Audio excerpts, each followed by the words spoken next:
Hi, I'm Menaka Raman-Wilms, and you're listening to The Decibel from the Globe and Mail. You've probably heard of Pierre Poilievre at this point. He's a longtime MP running to be the Conservative leader. Even though the leadership race is still months away from being decided, Poilievre is having a moment. He seems to be resonating with angry Canadians. And he's been grabbing headlines for his support of the trucker convoy that occupied Ottawa. That's why we are gathered here today. Freedom, not fear. Truckers, not Trudeau. His rants against the Canadian housing market. Is remove the gatekeepers. Stop blocking the poor, the working class, and our immigrants from the privilege of owning a home here in this country. It used to be. And, oh yeah, that time he bought a shawarma with Bitcoin. Shawarma with this Bitcoin. You ready? Send. Done. Yep, I got it. You got the payment. All right, we did it. Come on over here. Come on, guys, we did it. We bought the shawarma with Bitcoin. Today on the show, Globe columnist Robyn Urback is going to help us make sense of Pierre Poilievre's campaign, why it's working, and if it might actually lead him to victory. This is The Decibel.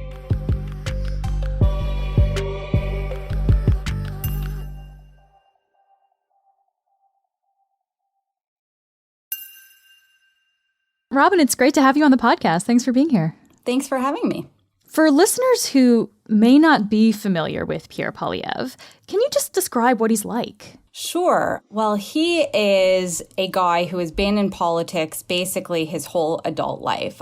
He started working for Stockwell Day, the leader of the Alliance, and eventually he was elected as an MP. I think he was 25 years old at that point. So he started in the backbench of the Harper government. He rose up through the ranks. He joined cabinet, and he really got a reputation of being an attack dog in the House of Commons. So almost like the bouncer for the Conservative Party. When someone would lob an attack against the Conservatives, he was right out there lobbing back, raising his fists, fighting for his party in a very partisan way. And he is the one to slam the government for the SNC-Lavalin scandal or for the WE scandal, or he even still brings up Justin Trudeau wearing blackface, which drives, the party crazy, but the base really loves what he does. He's really ruthless in a lot of ways, and I think he really lives up to that attack dog reputation. And what does he stand for as a politician? When we think of his politics, what comes to mind? I guess he embodies a lot of the small c conservative principles of smaller government, cutting red tape. He doesn't really wade into a lot of the social issues, actually. So if we're talking about this conservative leadership race, for example, and you're someone who wants to see a leader who will roll back a woman's right to choose or will reopen the gay marriage debate, Pierre Poilievre is not your guy. He's focusing a lot on finances and freedom. That's one thing that we've heard a lot from him throughout this pretty short campaign so far. He talks over and over again about how he is going to make Canada the freest country on earth. I don't know what that means. I think if you ask him, he'll give you a lot of sort of vague examples about things that are holding Canada back. I don't think Canada is particularly repressive on the scale of global dictatorships, but there you go. But it is something I think that has found fertile ground, certainly among a lot of people who have been dissatisfied with the way that the country has been handled throughout this pandemic. And Pierre Poilievre is, of course, running for the leadership of the Conservative Party, but this race specifically is not actually happening until September. Poilievre seems to still be having a moment now. People are talking about him. So why do you think that is?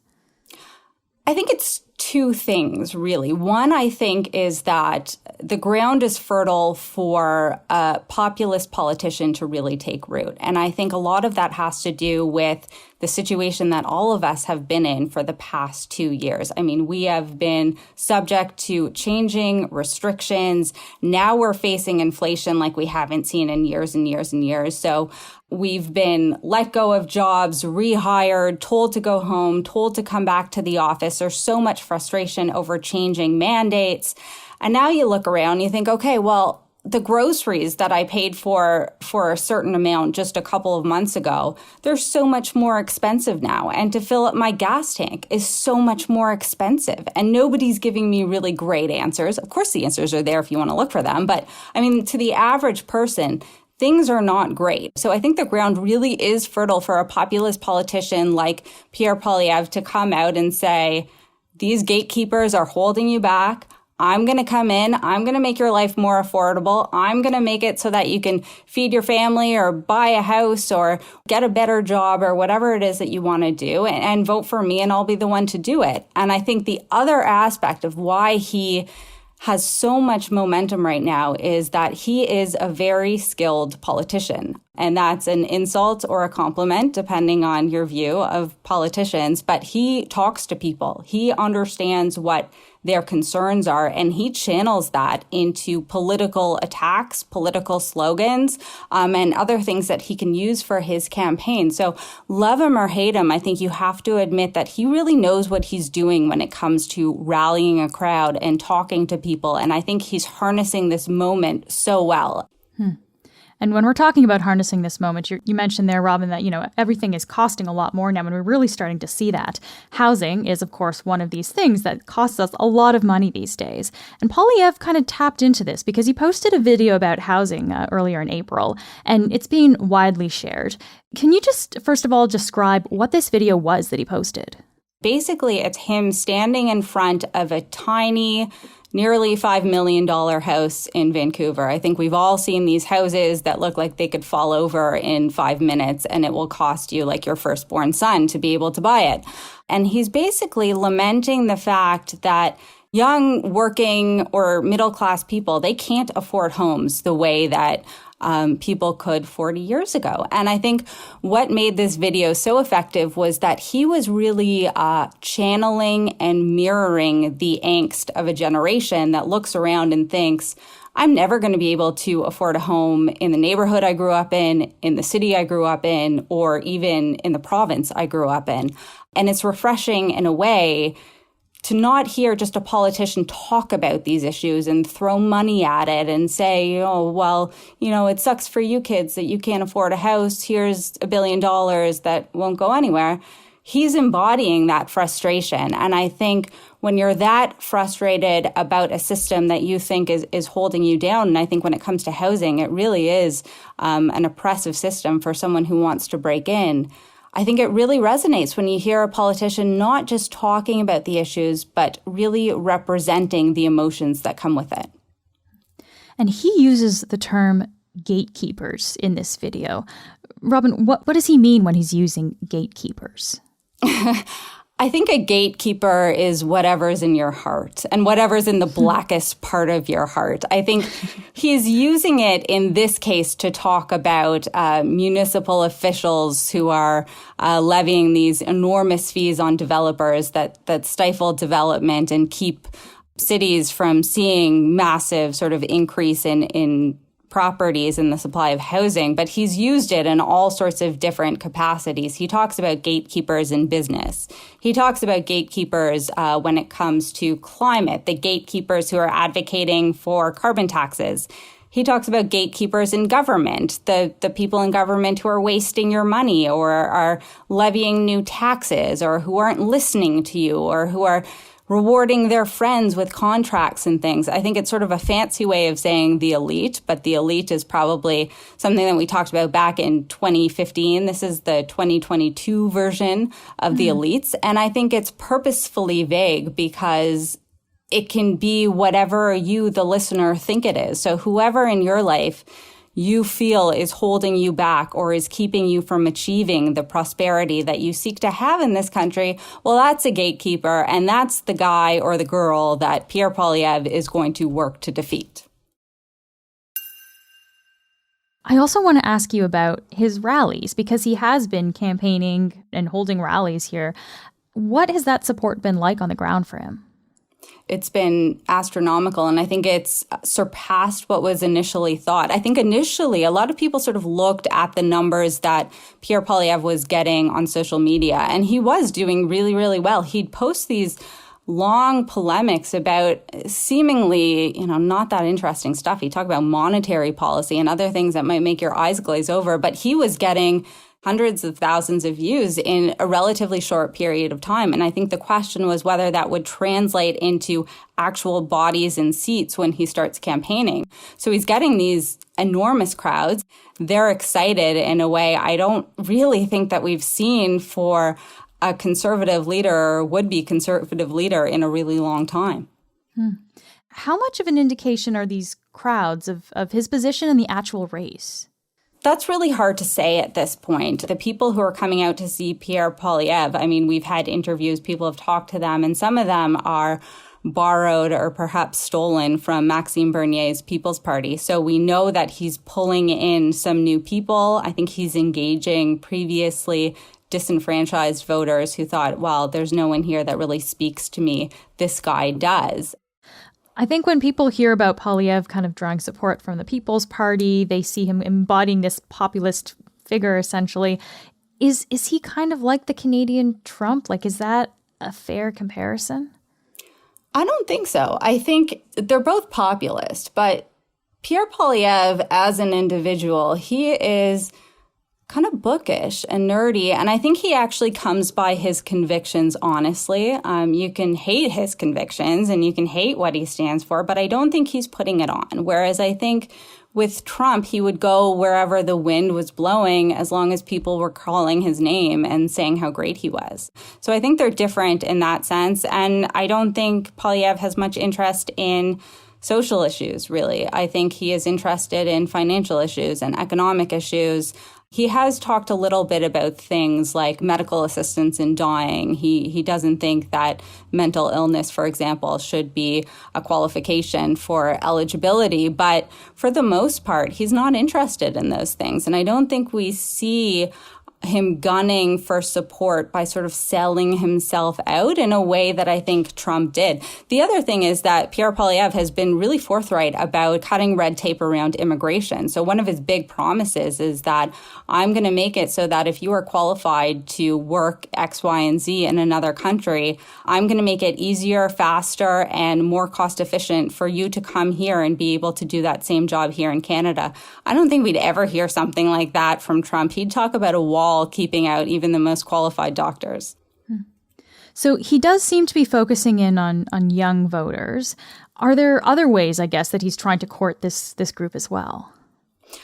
Well, cryptocurrency is one. Right. Cryptocurrency is not a topic that you generally hear at the bingo hall among boomers. And I'm sorry to offend any boomers who like bingo who are listening right now. But crypto certainly is something that he's talked about. He had a stunt, I guess, a couple weeks ago where he went to a shawarma shop and he paid in Bitcoin. He talks about it in a misleading way, honestly. He says cryptocurrency would allow people to opt out of inflation. It won't. I mean, that's ridiculous. But it's a way of sort of talking amongst millennial and younger voters, I think, in a way that Jean Charest, for example, is not. He's reaching out in that sort of way, along with housing and along with general affordability. And I think another thing that people often think about is he was one of the few politicians that was really quite vocal and supportive of the trucker convoy that was in Ottawa for a number of weeks. And there was the offshoots of the blockades at the border, associated protests. Those upset a lot of Canadians. So will his support for that movement, will it affect his political chances, do you think?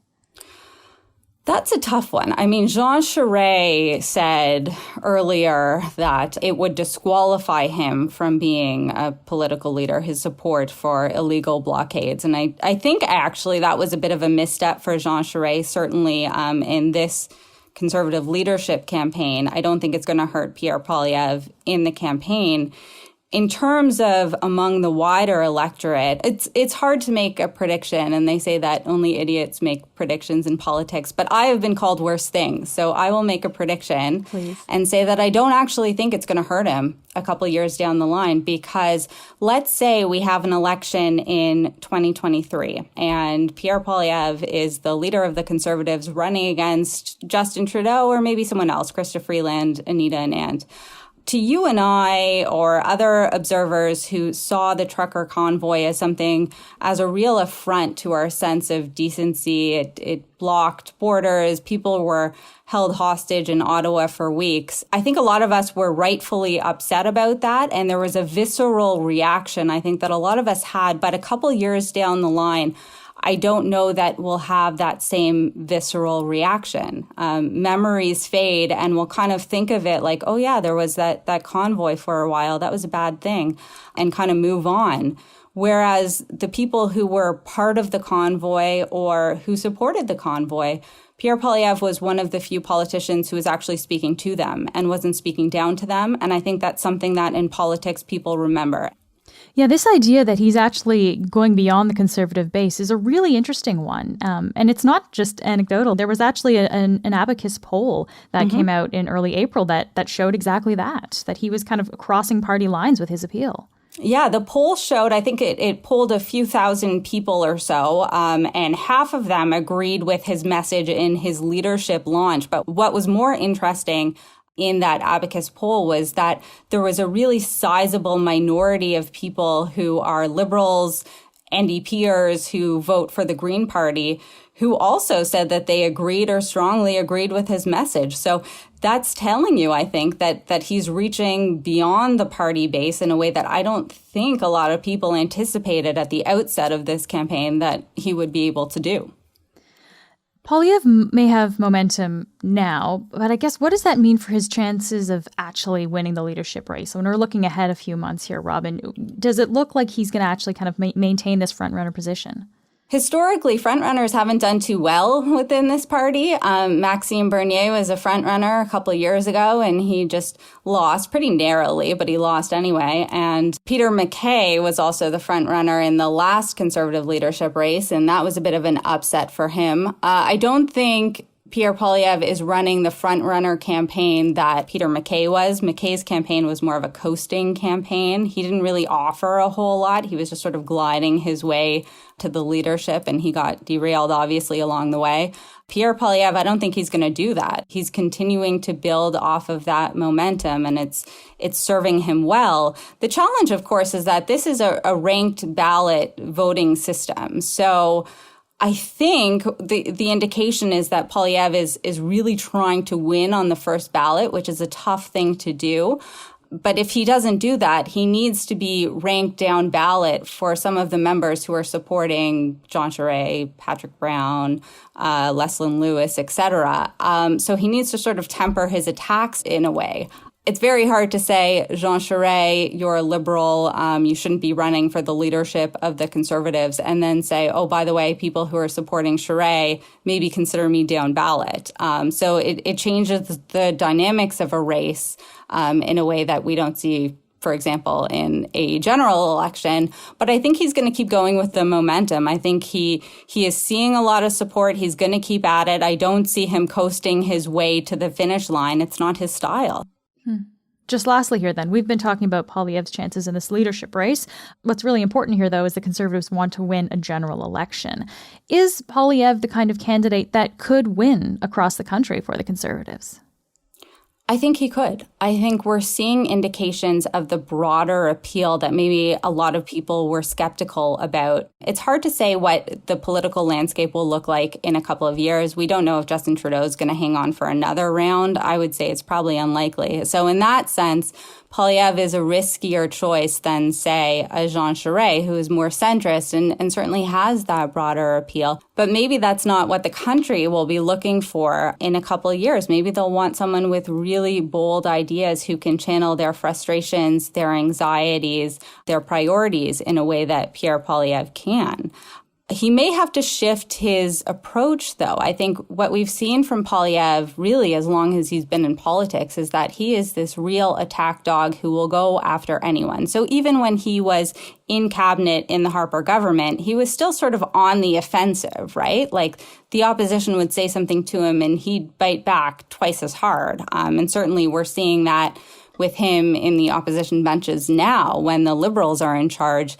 That'll have to shift a little bit if he does become the leader of the Conservatives and even if he becomes prime minister, because if he is the prime minister, there's no one else to look at. You can't really blame someone else or deflect an attack the way that you can, even if you're just in cabinet in a majority government. So he might have to temper his approach a little bit. He can't be the attack dog snapping at everyone around him when he's at the top of the pile and he's the one ultimately calling the shots. Robyn, it's been so great to talk to you. Thank you so much for being here. Thanks for having me.